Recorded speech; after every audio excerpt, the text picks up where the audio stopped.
இந்த ஆழமான அலசலுக்கு உங்களை வரவேற்கிறேன். நேயர்களுக்கு என் அன்பான வணக்கம். உங்களுக்காக இன்று பாரதியாரின் அந்த சிந்தனைகளை எவ்வித குழப்பமும் இன்றி அதன் அடிநாதம் வரை சென்று நாம் அலசப் போகிறோம். ஆமாம். வாழ்க நிரந்தரம், வாழ்க தமிழ்மொழி, வாழிய வாழியவே, வானம் மளந்தது அனைத்தும் அளந்திடு வன்மொழி வாழியவே, ஏழ்கடல் வைப்பினும் தன்மனம் வீசி இசைக்கொண்டு வாழியவே, எங்கள் தமிழ்மொழி எங்கள் தமிழ்மொழி என்றென்றும் வாழியவே, சூழ்கலி நீங்க தமிழ்மொழி ஓங்க, துலங்குக வையகமே, தொல்லை வினைதரு தொல்லை அகன்று சுடர்க தமிழ்நாடே. அற்புதம். வாழ்க தமிழ்மொழி. வாழ்க தமிழ்மொழி. வாழ்க தமிழ்மொழியே, வானமறிந்த தனித்துமறிந்து வளர்மொழி வழியவே. ஆஹா, வாழ்க நிரந்தரம் என்கிறார் பாரதியார். ஆமா. காலம் மாறிக்கொண்டே இருக்கிறது, மனிதர்களும் வாழ்க்கை முறையும் வாருகின்றன. பாரதியார் நிரந்தரம் என்று குறிப்பிடுவது காலம் முழுமையையும் குறிக்கிறது. காலம் முழுமையும். ஆமா. காலங்கள் மாறலாம், ஆனால் தமிழ் எக்காலத்துக்கும் நிலைத்திருக்க வேண்டும் என்ற ஒரு வாழ்த்து இது. ஒரு மொழி எப்பொழுது நிரந்தரமாக இருக்கும் தெரியுமா? எப்படி? அது வெறும் கல்வெட்டுகளில் இல்லாமல் மக்களின் பயன்பாட்டிலும் காலத்திற்கேற்ப தன்னை தகவமைத்துக் கொள்ளும் திறனிலும் இருக்கும்போதுதான் அந்த திறன் தமிழுக்கு இருக்கிறது என்பதால்தான் அதை அவர் நிரந்தரம் என்கிறார். புரிகிறது. மிக தெளிவான விளக்கம். அடுத்து இரண்டாவது வரியிலும் ஒரு சுவாரஸ்யம் இருக்கிறது. சொல்லுங்கள். வானம் அளந்தது அனைத்தும் அளந்திடு வன்மொழி வாழியவே என்கிறார். மொழியைக் கொண்டு ஒரு பொருளின் அளவை எப்படி அளப்பது? இங்கே அளப்பது என்பது நீங்கள் நினைப்பது போல மீட்டர் டேப் வைத்து அளப்பதல்ல. ஆகாயத்தால் சூழப்பட்ட எல்லாவற்றையும் அறிந்து உரைக்கும் திறனையே அவர் அளத்தல் என்கிறார். ஓஹோ, அறிந்து உரைக்கும் திறனா? ஆமா. பிரபஞ்சத்தில் மனிதன் அறியும் எல்லா புதிய பொருள்களுக்கும் கருத்துகளுக்கும் அறிவியலுக்கும் பெயர் சூட்டி அதனை பிறருக்கு உணர்த்தும் வல்லமை கொண்ட மொழி நம் தமிழ்மொழி. அது வாழ்க எனப் பொருள். அற்புதம். இதில் தமிழை வன்மொழி என்று அவர் அழைக்கிறாரே. ஆமாம். வன்மொழி என்றால் ஏதோ வன்முறையான மொழி என்று நினைத்துவிடக்கூடாது. எனக்கும் முதலில் அப்படி ஒரு சந்தேகம் வந்தது. அது வளமிக்க மொழி என்பதை குறிக்கிறது. வளம் என்றால் தொன்மை, இலக்கியம், இலக்கியம் என அனைத்திலும் நிறைந்துள்ள ஒரு செழுமையான நிலை. மிக நேர்த்தியான விளக்கம். அடுத்ததாக ஏழ்கடல் வைப்பினும் தனி மனம் வீசி இசை கொண்டு வாழியவே என்கிறார். 7 கடல்களால் சூழப்பட்ட இந்த நிலப்பகுதி முழுவதும் தன் இலக்கிய மனத்தை பரவச் செய்து புகழ்கொண்ட தமிழ்மொழி வாழ்க என்று பாரதியார் பாடுகிறார். சரி, இதில் வைப்ப என்பது? இங்கே வைப்பு என்பது நிலப்பகுதியையும் இசை என்பது புகழையும் குறிக்கிறது. ஓ, இசை என்றால் வெறும் பாடல் அல்ல, புகழை குறிக்கிறதா? கண்டிப்பாக.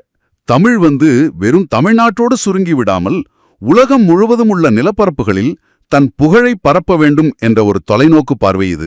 அதனாலதான் அடுத்த வரியிலேயே எங்கள் தமிழ்மொழி எங்கள் தமிழ்மொழி என்றென்றும் வாழியவே என்று ஆணித்தரமாக சொல்கிறாரா?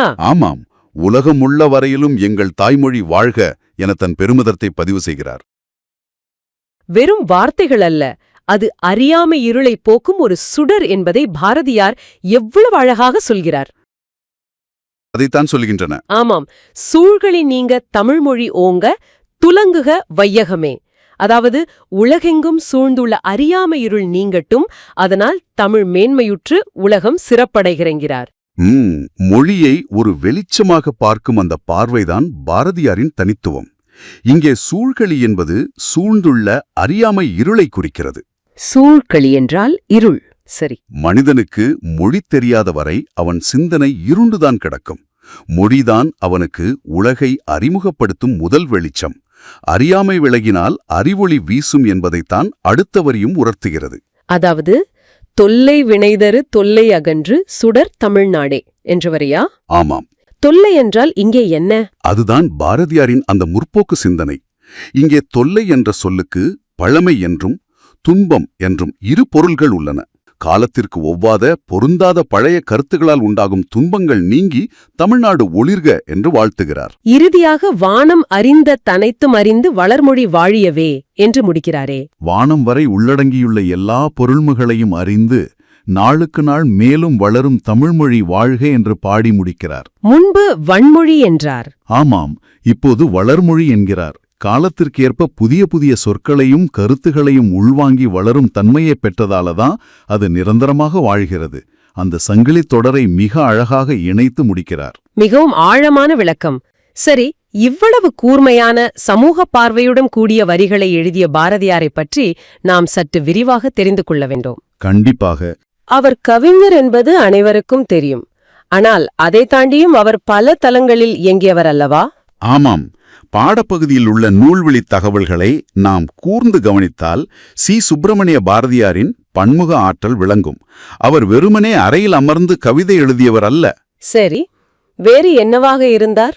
அவர் ஒரு கவிஞர், எழுத்தாளர், இதழாளர், சமூக சீர்திருத்த சிந்தனையாளர் மற்றும் மாபெரும் விடுதலைப் போராட்ட வீரர்.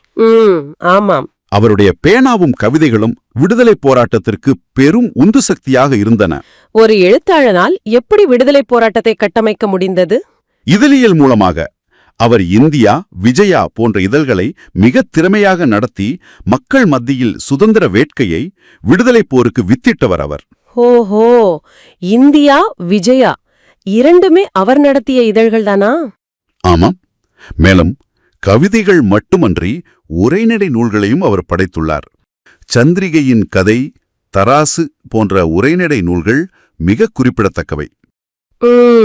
நான் சந்திரிகையின் கதை பற்றி கேள்விப்பட்டிருக்கிறேன். அது மட்டுமா? இது தவிர யாப்பிலக்கண கட்டுப்பாடுகளை உடைத்து வசன கவிதைகளையும் அதேபோல் சீட்டுக்கவிகளையும் எழுதியுள்ளார். அற்புதம். அவரை பற்றி கூறும்போது பாரதிதாசன் அவரை எப்படி கொண்டாடினார் என்பதை கட்டாயம் நாம் குறிப்பிட்டாக வேண்டும். ஓ, பாரதிதாசன் பாரதியாரை மிகவும் ஆராதித்தவராயிற்றே. ஆமாம். ஒருவரை அறிஞன் என்றும் சொல்கிறார், அதே மூச்சில் வீரன் என்றும் சொல்கிறார். மிகச்சரி. பாரதிதாசன் பாரதியார் மீது கொண்ட அளவற்ற பற்றினால் அவரை பலவாறு புகழ்ந்துள்ளார்.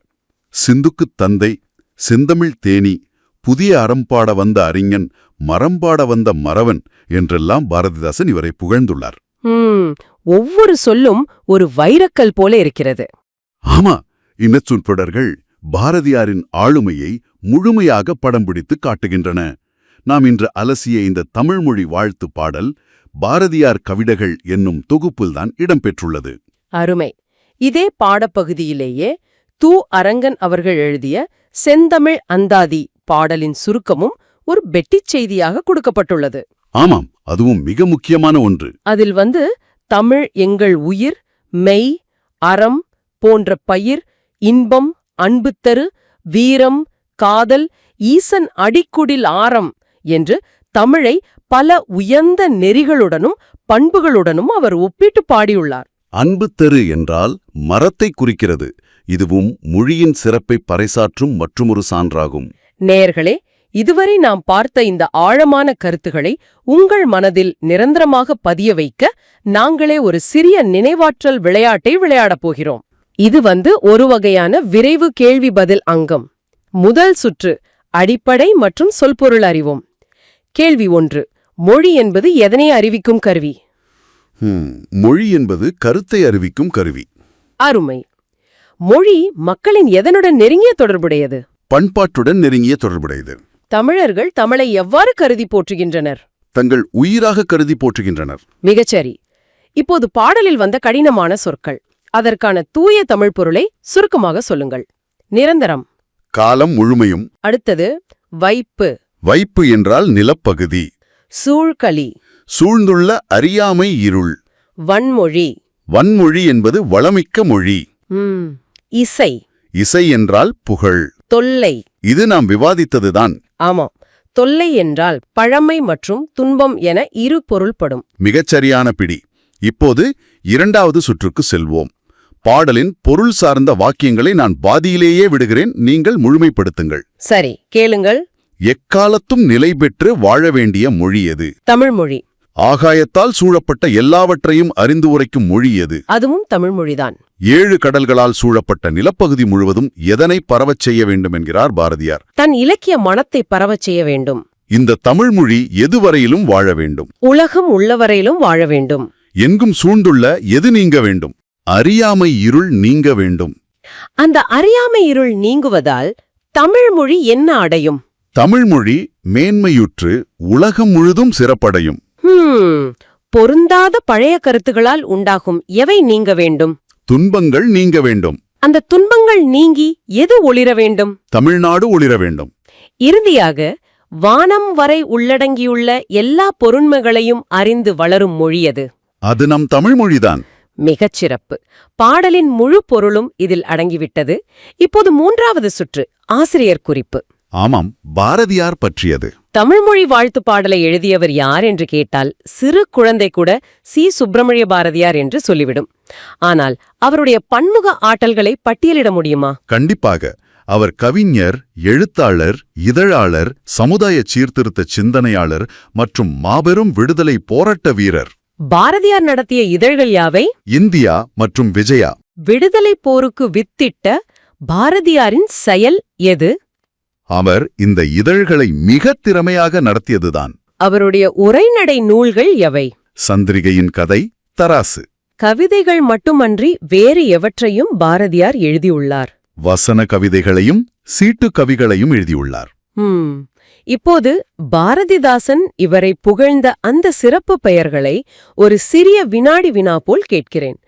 பாரதியாரை சிந்துக்கு தந்தை என்று புகழ்ந்தவர் யார்? பாரதிதாசன். செந்தமிழ் தேனி என்று பாரதியாரை புகழ்ந்தவர் யார்? அதுவும் பாரதிதாசனேதான். புதிய அறம் பாட வந்த அறிஞன் என்று போற்றப்படுபவர் யார்? பாரதியார். மரம் பாட வந்த மறவன் என்று பாரதிதாசனால் புகழப்பட்டவர் யார்? அவரும் பாரதியார்தான். இந்த தமிழ்மொழி வாழ்த்து என்னும் பாடல் எந்த தொகுப்பில் இடம்பெற்றுள்ளது? பாரதியார் கவிதைகள் என்னும் தொகுப்பில். மிக அருமை. இப்போது இறுதிச் சுற்று, செந்தமிழ் அந்தாதி மற்றும் இலக்கணம். சரி. செந்தமிழ் அந்தாதி என்னும் பாடலை எழுதியவர் யார்? து. அரங்கன். து. அரங்கன் தமிழை எவற்றுடன் ஒப்பிடுகிறார் என்று கொஞ்சம் மூச்சு விடாமல் சொல்ல முடியுமா? முயல்கிறேன். உயிர், மெய், அறமாம் பயிர், இன்பம், அன்பு தரு, வீரம், காதல், ஈசனடிக்குடில் ஆரம் ஆகியவற்றுடன் ஒப்பிடுகிறார். அட்டகாசம். மீண்டும் ஒரு சொல்பொருள் கேள்வி. மக்கள் வாழும் நிலப்பகுதியை குறிக்கும் சொல் எது? வைப்பு. இப்போது சில பிரித்தெழுதுதல் மற்றும் சேர்த்தெழுதுதல் வினாக்களை விரைவாக பார்ப்போம். என்றென்றும் என்னும் சொல்லை பிரித்தெழுத கிடைப்பது? என்று கூட்டல் என்றும். வானமளந்தது என்னும் சொல்லை பிரித்தெழுத கிடைப்பது?